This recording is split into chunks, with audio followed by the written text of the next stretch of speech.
શરૂઆત નવસારીની કરીએ, જ્યાં સ્થાનિક સ્વરાજની ચૂંટણીને લઈને એક મોટા સમાચાર સામે આવ્યા છે। ગણદેવી નગરપાલિકામાં ચૂંટણી વિના જ ભગવો લહેરાઈ ગયો। કોંગ્રેસની નિષ્કાળજીને કારણે ભાજપને મોટી ભેટ મળી છે। પાલિકાની 24 પૈકી 23 બેઠક બિનહરીફ થઈ। કોંગી ઉમેદવારોના મેન્ડેટ સમયસર ન પહોંચતા ફોર્મ રદ થઈ ગયા।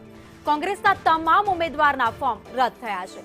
એક બેઠક પર અપક્ષ ઉમેદવાર હોવાથી મતદાન થઈ શકે છે, તો કોંગ્રેસની ભૂલ કે પછી એક ખેલ પાડ્યો હોવાની અત્યારે રાજકીય ચર્ચાઓ પણ ચાલી રહી છે।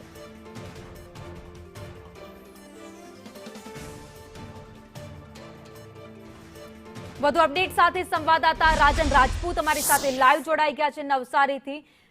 રાજન, એક પછી એક ભાજપને મોટી સફળતા મળતી હોય તેવું સ્પષ્ટ દેખાઈ રહ્યું છે। ગણદેવી બેઠક પર હવે બિનહરીફ થઈ ગઈ ભાજપ।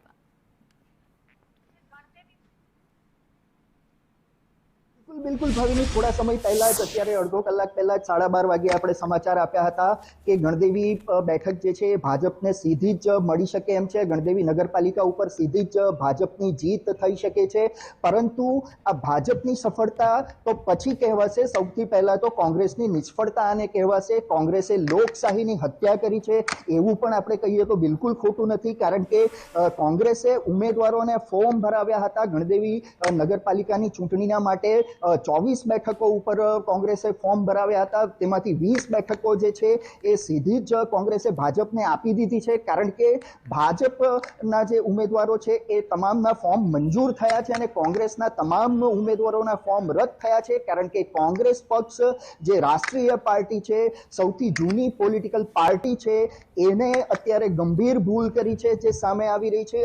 અને ભૂલ ન કહી શકાય અને લોકશાહીની સીધી હત્યા કહી શકાય, કારણ કે કોંગ્રેસ પક્ષના મેન્ડેટ પહોંચ્યા નતા। આને ગંભીર ભૂલ કહી શકાય, માનવ સહજ ભૂલ આને ક્યારેય નહીં કહી શકાય, કારણ કે ચૂંટણીનો જંગ જ્યારે જામતો હોય છે ત્યારે આવી ભૂલોને કોઈ અવકાશ નથી હોતો ભાવિની।